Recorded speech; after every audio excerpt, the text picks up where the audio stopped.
Alam niyo ba, sa bawat panalangin natin, may mangyayari at magaganap.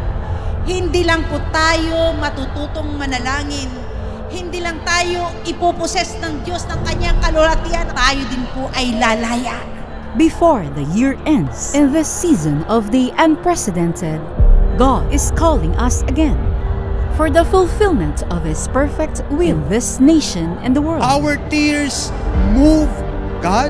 Our tears move the power of God. Our tears enables God to perform signs, wonders, and miracles. And let's answer the call with one accord, in prayer and supplication, in one heart, one mind, and one spirit. Bakit po tayo nananalangin ay napakahalaga?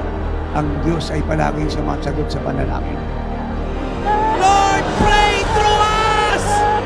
Pray through us! Kailangan namin ang bagong karanasan sa panalangin! Pray through us! Ngayon nakaligtasan ang bastang ito, Ama. Aangkulan ang aming pananalangin. Ang buong bastang ito ng pagliligtas mo. Natapal ang apostolic revival hindi forever sa bawat bansa. A new thing! The same spirit of prayer na dala-dala ng Panginoong Jesus, the same desire and His prayer life be upon you tonight. Learn all kinds of powerful prayer like never before. Experience spontaneous, supernatural, prophetic, apostolic, living like Jesus prayer and intercession.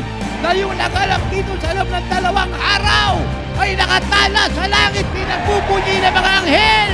Every burden, every heart, every fire will stir you up day and night, and you will pray, pray, pray, pray. The whole world will be aflame, and the fire of apostolic revival will aflame the nations of the world through your lives. At ang apostolic revival ay nagsimula na. At ang invasion ng Holy Spirit sa pamamagitan natin ay mababalita sa buong mundo. As we join the Living Like Jesus Worldwide Prayer on December 13 and 14, 2020, Friday and Saturday at the Ministry's God's Dwelling Place. The destiny of this nation and the world rests in our hands. Take part in this God's greatest end-time move. Don't miss it. Register now. Something happened when you pray.